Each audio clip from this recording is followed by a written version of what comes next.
Turutirum, tum, turum. Ahora sí, Candevoto va a hablar de economía porque ella quería hacer toda la intro del Lago Ness y toda la cuestión. Le dimos el ok, porque ella es muy mitológica. Pero ahora necesitamos hablar de economía, Cande. ¿Puede ser?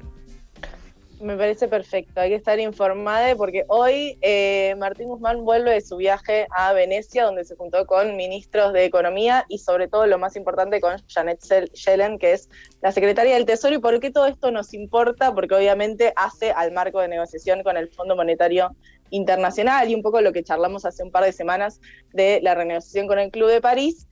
Y a este escenario, ¿no?, de segundo semestre, de cara a las elecciones, con un dólar que está moviéndose un poco más de lo que venía haciendo los primeros 6 meses del año. Sí. ¿Podemos entonces, repasar primero de base cuánta plata le debemos a cada organismo? ¿Y a cuántos años está la deuda? ¿A cuántos años más o menos se planificó el orden de pagos? Bueno, en realidad con el Fondo Monetario Internacional no es exactamente un préstamo, sino que es un programa, porque el fondo no es un banco, sino que es un organismo multilateral. Claro. Entonces tenemos un programa donde nos prestaron más de 44.000 millones de dólares, que fue el programa más grande que hizo el Fondo Monetario en su historia a uno de sus países miembros, y en realidad deberíamos empezar a pagar el año que viene, pero lo que se está discutiendo es avanzar en un programa de facilidades extendidas, que es un programa de 10 años de duración. O sea, es un programa muy largo para ir devolviendo de a poco, porque justamente el monto a devolver es muy grande. Sí. Y lo que se debatía hace unos meses era, bueno, que en vez de 10 años, como ellos nos prestaron mucha plata, que nos den más tiempo. ¿Esa plata cuándo? Ok, ¿cuándo entró?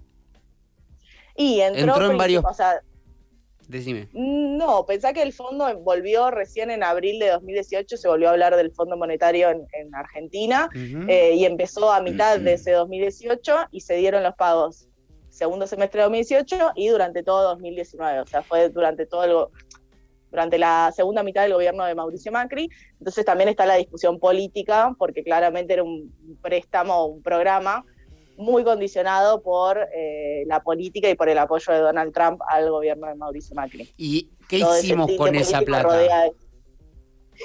Bueno, ahí está la discusión, porque entre economistas lo que decimos es que justamente la plata no es que vos tenés un peso y ese peso va a una cosa, porque la economía circula y esos pesos circulan. Sí hubo un proceso de mucha fuga de capitales durante ese periodo y de mucho subsidio para mantener, digamos, el dólar frenado. Pensemos en la presidencia de Caputo en el Central y demás. Entonces es medio, bueno, me diste esa plata para mantener una situación que no era sostenible, ¿no? Lo que dice el gobierno ahora. No es que se usó para fines productivos. Ok, pero ese es un problemón, porque si vos la usaras para fines productivos la podés devolver. Si no la usás para fines productivos, ¿cómo proyectás devolverla? Bueno, alguien del otro lado, alguien en ese momento que apoyaba ese tipo de políticas del equipo económico, te diría, bueno, se necesitaban esas condiciones para generar una estabilidad, que venían las inversiones, ese segundo semestre que nunca llegaba, ¿no?, en el gobierno pasado. Bueno, eran justamente esos dólares para asegurar esas condiciones que funcionaron en 2017, pero que en 2018 ya marcaron los límites y empezó todo este proceso, ¿no?, de crisis económica que seguimos atravesando ahora, profundizado por la pandemia. Cande, ¿y qué es lo que estamos esperando ahora? O sea, Mundo FMI, ¿qué esperamos, qué novedad esperamos, en qué estado de situación estamos?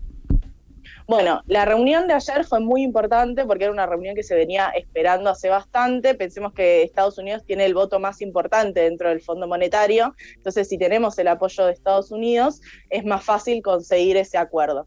Ese acuerdo, como les decía, sería un programa de facilidades extendidas a 10 años, entonces trae alguna estabilidad macro, pensando sobre todo en los mercados financieros de Argentina, donde los bonos de Argentina siguen estando a precios de default.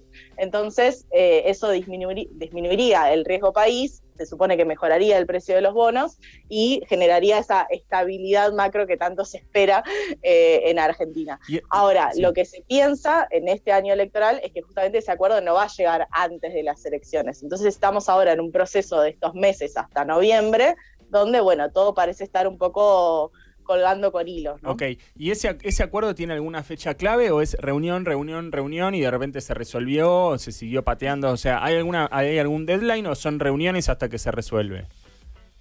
Mira, con el Club de París lo que se resolvió es hacer un pago ahora de 430 millones de dólares y posponer la fecha hasta marzo de 2022. Qué Antes paja, de ¿no? marzo ¿Cómo? de 2022. Qué dolor, digo, para un país que tiene tanta pobreza, que necesitamos tanto Sí. desarrollo, que necesitamos hacer crecer tanto nuestra industria. Y te es guita que necesitamos, boludo. Es como que decís, bueno, no, pero estos 400 millones de dólares se los tengo que dar al Club de París. Es un dolor en los huevos. Y sí. En los huevos y en es los una ovarios de discusión nuestro importante país. esa. En los ovarios, en realidad, porque la Argentina es mujer. No es ¡Qué un país. pelotudo! No es mujer ni hombre, es un país. Ok, Cande. Bueno, o sea, entramos en etapa de reunión y hay que ir viendo cómo siguen las reuniones, básicamente. Sí, teniendo en cuenta el marzo de 2022, pero que la fecha más importante obviamente son las elecciones que se va a terminar de definir justamente en noviembre, y que eso también es importante para el plano de los mercados cambiarios, ¿no? Ayer tuvimos un salto bastante importante en lo que fue el dólar blue y eso afecta obviamente también en la determinación de los precios, si se quiere, que es como el problema central de la Argentina, que tiene que ver con lo que decía Homero, una Argentina atravesada por la pobreza, donde los pesos sirven cada vez para comprar menos cosas, entonces esa pobreza se profundiza, ¿no? El salto del dólar, entonces vos decís que está vinculado o qué es lo que fue? ¿Qué es lo que es? Digamos, en este segundo semestre tenemos bastantes variables a tener en cuenta para el escenario, ¿no? Por un lado tenemos, las elecciones que marcan esta incertidumbre. La incertidumbre de la renegociación con el Fondo Monetario. La cantidad de reservas que hay en el Banco Central, y acá es importante que Argentina siempre funcione igual, digamos, en el primer semestre del año hay una entrada de dólares más grande por justamente la liquidación de la cosecha, sí. Este año en particular los precios internacionales y todas esas cosas que venimos charlando, y en el segundo semestre, se drenan un poco esa entrada de dólares. Lo que tenemos este año como excepcional son los derechos de giro del Fondo Monetario Internacional, o sea que van a entrar más de 4.400 millones de dólares del Fondo Monetario Internacional, que reparte un poco entre todos sus países miembros, pero que a la Argentina le toca eso y que Guzmán está un poco discutiendo como, que los países ricos no tengan ingresos del Fondo Monetario porque no los necesitan y que vayan a los países de ingresos medios e ingresos bajos. Claro. Pero eso Nada de eso está confirmado. Ok. ¿Pero eso es un pedido de él o es un pedido de muchos países? De una comunidad internacional. ¿Hay chances de que pase o es como un pedido de yo hubiese hecho esto? Mira, lo que dijo Cristalina es que en agosto se va a terminar de definir cuánto es que se reparte, pero que no pareciera haber un cambio y que a Argentina le van a tocar esos 4.450 millones de dólares de los 650.000 millones que va a repartir el fondo entre todos sus países miembros para fortalecer las reservas de todos los países en este contexto de pandemia. ¿Eso hay que devolverlo? ¿Hay que devolverlo o es un regalito? ¿Es un regalo? Es una ayuda. Ok, y en ese... ¿Un regalo? Un regalo. Ponele. Bueno, nada es gratis. Pero por eso Pero- quiero saber, porque un regalo es un regalo. Otra cosa que te digan, toma, te lo ayudo y después, no sé, dame vaca muerta, o dame la mitad de la Patagonia, o dame no sé, lo que tengas. La mega minería en La Rioja, pero dame algo. No, este es un programa excepcional que surge justamente por la pandemia desde el fondo para decir, todos los países están teniendo gastos más altos porque hay políticas de transferencia y demás y cuestiones que hay que reforzar en los países, entonces hagamos este fondo para que los países puedan reforzar sus reservas y hacer esas políticas respaldados, digamos, en una moneda que esté en esos bancos centrales. Entonces no es que es plata que hay que devolver después, el tema es que cómo se reparten esos fondos depende también de la participación de cada país en ese organismo multilateral. Entonces no es del todo justo darle según eso, porque los países ricos van a terminar recibiendo más plata Mucho que los más. países de ingresos medios y bajos. Claro. Y al fondo, ¿cuál era la idea de esa guita? Ayudar. Ayudar a los países que necesitan hacer más políticas. ¿Y por qué la idea se distorsionó tanto? Porque si tu idea es ayudar y le terminás dando más al que más tiene, al que menos ayuda necesita, ahí hay un error de tipeo en el medio, ¿no? Sí, el tema es hay que un teléfono nosotros lo descompuesto estamos- en la idea. Hay algo que se descompuso en el medio y terminó la plata yendo a Alemania y decís, ¿para qué?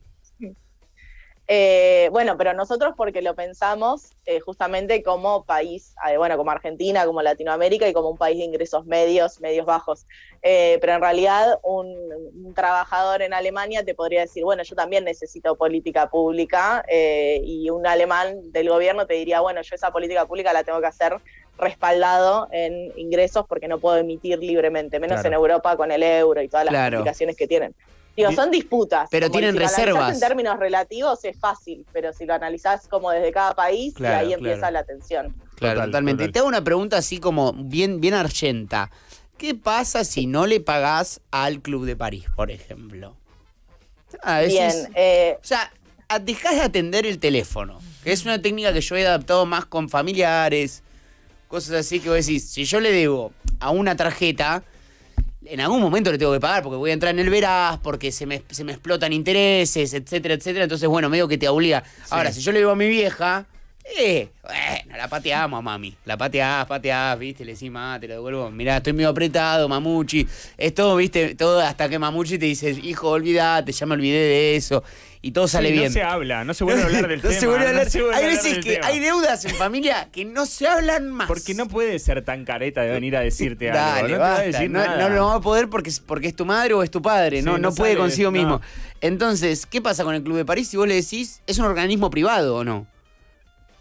Sí, el Club de París es un organismo de países que prestaron plata, nace por Argentina. Es muy interesante la historia de la deuda en nuestro país y esa pregunta que decís vos de qué pasa si dejamos de pagar es recurrente también en nuestra historia. Obviamente que hay... sí, no es la primera vez que le charlamos. No, sobre todo... Pensemos que el proceso de endeudamiento en Argentina se profundiza mucho con la última dictadura cívico-militar. Sí. Entonces, en ese sentido, la legitimidad de esa deuda, que es una deuda tomada por un gobierno no democrático, es como, ¿por qué tenemos que pagar una deuda de un gobierno que ni siquiera elegimos? Claro. Esa era un poco la discusión que se daba en 2002, 2003, 2004. Sí, eso fue insólito. Insólito que la dictadura pueda tomar deuda siendo una dictadura es una locura. La verdad que es increíble. Y bueno, ahí está el respaldo internacional también a dictaduras no democráticas en el Cono Sur, digo, como sí. No era ingenuo, ¿no? Pero más allá de eso, de esa discusión, hay todo un movimiento de deudas de países del tercer mundo y que donde se tienen estos debates, porque pareciera la deuda como un mecanismo también para reproducir esta desigualdad entre países ricos y países pobres, ¿no? Donde los países ricos son los que prestan y tienen siempre atados, digamos, ahí con las deudas a los países más pobres.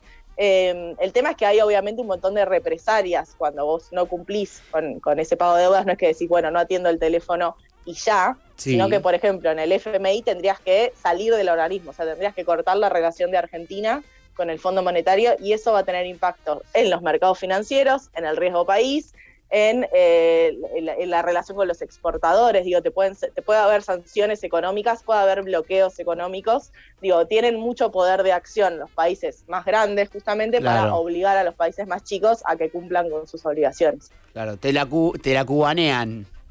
Te la cubanean y quedaste afuera del mundo en 2 minutos. Pero bueno, por 44.000 millones de dólares capaz que a veces es para pensarla. Decir, bueno, capaz que el tiempo pasa y se olvidan.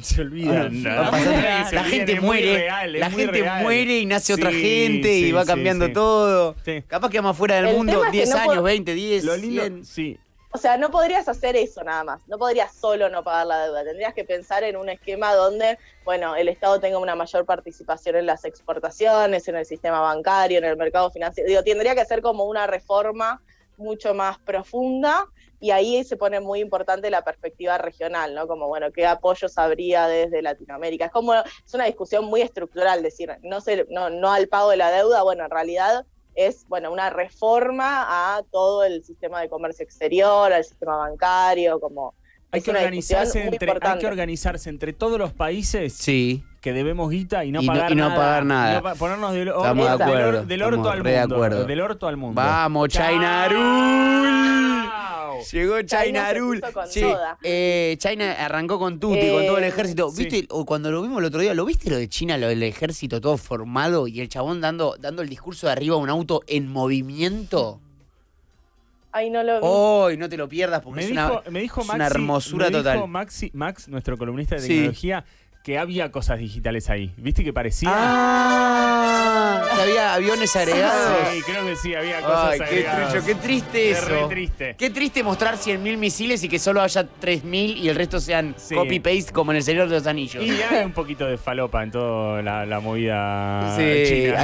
hay siempre un poco de falopa china. Che, Cande, tengo una última pregunta Sí. sobre esta frase que Para está... que quiero decir perdón. un comentario antes, Sí. como para ser justa con todas las posiciones, porque también es cierto que lo decía el embajador japonés en Argentina, que Japón es parte del Club de París, de ese club de 7 países, y te dice, bueno, en realidad Japón le presta, o sea, que Japón es un país rico, le presta a los países pobres, pero le presta con la plata justamente de sus ciudadanos, digamos, le presta Claro. con la plata de Japón. Entonces, desde el otro lado de la campana, si bien obviamente hay diferencias estructurales y nadie elige dónde nacer, no es que la gente elige nacer en un país pobre, bueno, desde el otro lado se escucha esa campana también, como decir, bueno, ¿por qué los habitantes de Japón tienen que estar financiando la política de Argentina?